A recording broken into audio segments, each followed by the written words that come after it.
विरारमध्ये hotel चालक आणि रहिवाशांमध्ये वाद झालाय। चाकू हल्ल्याचा प्रयत्न झाल्याचा आरोप आहे। विरार पूर्व इथल्या मनवेलपाडा परिसरातल्या मराठा सम्राट हॉटेल आणि त्याच इमारतीतल्या रहिवाशांमध्ये सुरू असलेला वाद आता पोलीस ठाण्यापर्यंत पोहोचलाय। हॉटेलमध्ये तयार होणाऱ्या जेवणाचा वास तसंच हॉटेलकडून इमारतीच्या परिसरात साहित्य आणि इतर वस्तू ठेवल्या जात असल्याने रहिवाशांनी याला विरोध केला आणि याच कारणावरून हॉटेल व्यवस्थापन आणि रहिवाशांमध्ये जोरदार शाब्दिक चकमक झाली आणि या वादादरम्यान हॉटेलमधल्या एका महिला कर्मचाऱ्यानं चाकू हल्ला करण्याचा प्रयत्न केल्याचा आरोप रहिवाशांनी केला। संपूर्ण प्रकार परिसरातल्या सीसीटीव्ही कॅमेऱ्यामध्ये चित्रित झाला। काही दिवसांपूर्वीच इथे हॉटेल मराठा सम्राट, त्यामुळे आम्हाला बराचसा त्रास इथे राहणाऱ्या रहिवाशांना होत आहे।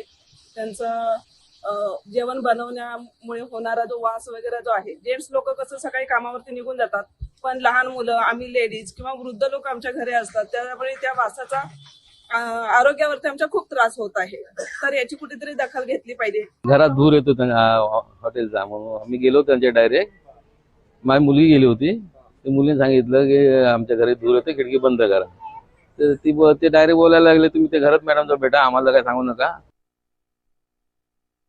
ती लेडी तिथे होती आणि ती जेव्हा कळे की हा जो व्यक्ती आहे खोटं बोलतोय, म्हणून ती पटकन बाहेर येऊन मला सांगण्याचा प्रयत्न करत होती की काकी हे असं नाही झालेलं आहे, हे खोटं बोलतायत। हे बोलण्यासाठी ती जे बाहेर आली, ती तिच्या हातात एका हातात कांदा होता आणि एका हातात सुरी होती। ह्याचाच त्यांनी बाऊ केला की ही सुरी घेऊन आली। ती अक्षरशः 2 मिनिटांसाठी दरवाजाच्या बाहेर येऊन बोलली, फक्त ती त्या पब्लिक पर्यंत गेलीच नाही। चाकू हल्ल्याचा प्रयत्न झाल्याचा रहिवाशांनी आता आरोप केलेला आहे।